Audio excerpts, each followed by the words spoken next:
get into it now in this Sunday Morning Futures exclusive with Arizona Senate Republican candidate Kari Lake. Kari, good to see you. Thank you so much for being here. A lot to discuss with you. Let's first talk about this potential bribe. What can you tell us? What happened?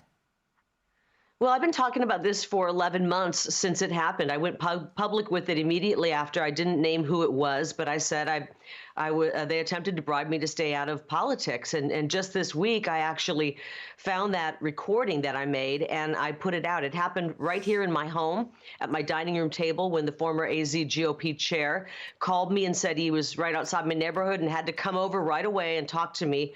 And it had to be done in person. He couldn't say it on the phone. And that was the conversation that ensued. It was almost 11 minutes of him attempting to bribe me. I told him to go back to the people back east who were putting him up to this and tell them they'd have to kill me before I would stop, because we don't have time to sit around and wait. We have to jump in, all of us, get active and help save this country.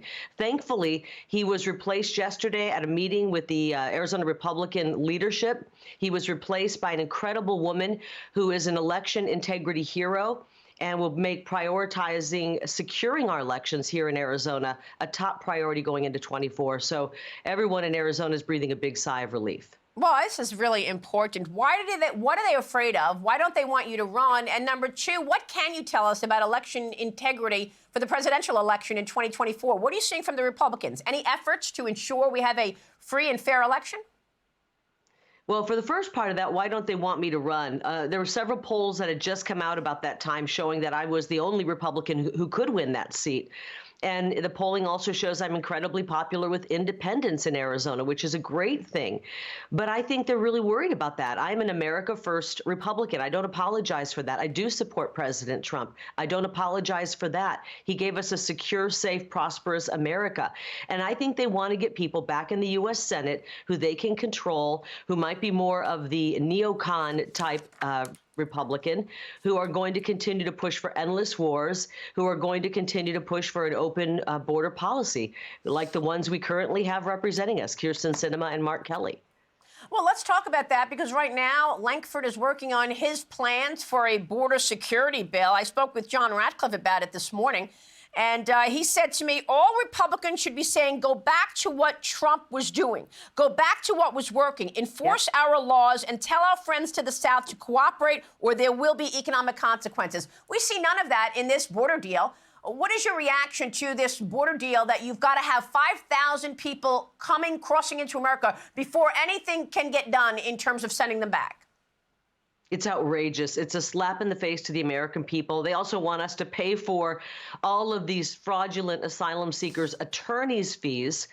And, they're paying for their food and their clothing and their hotels and their airfares and their phones. It's just disgusting. And I call it the Sinema-Schumer package and deal, because Kyrsten Sinema, who I'm running against, is actually part of this.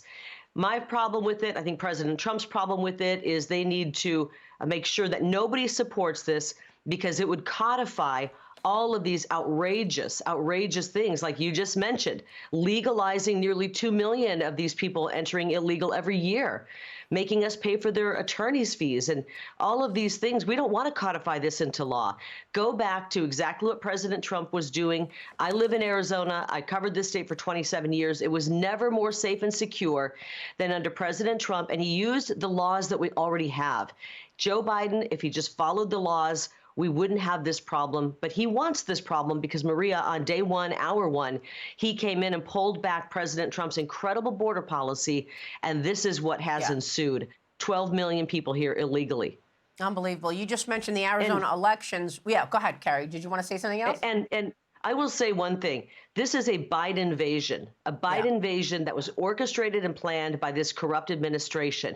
And in order to save our homeland, we got to send these people back to their homeland. And I think we need to start the largest repatriation project immediately to process these people and send them back to their homeland so that we can save our homeland. So you just mentioned the Arizona elections. What specifically have you seen from the new chairwoman as well in terms of efforts to ensure a safe and fair and free election?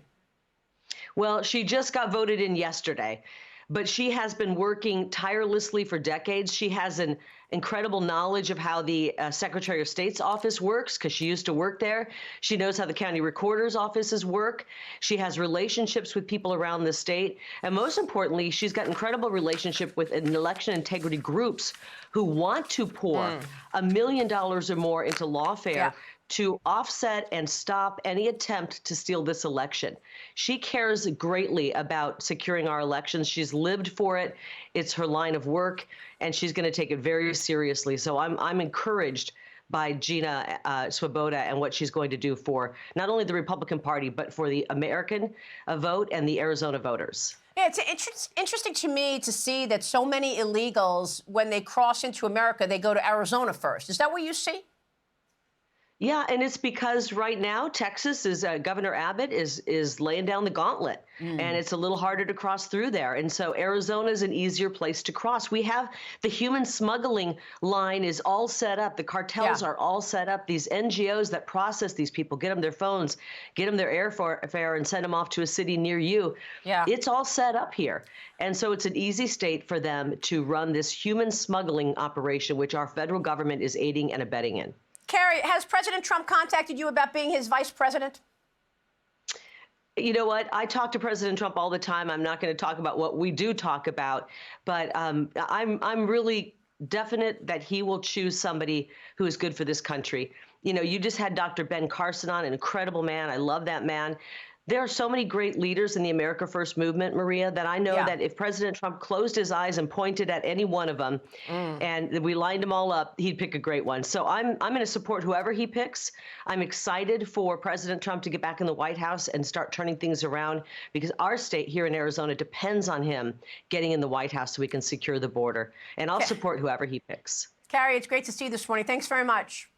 Hey everyone, I'm Emily Campagno. Catch me and my co-hosts Harris Faulkner and Kaylee McEnany on Outnumbered every weekday at 12 p.m. Eastern, or set your DVR.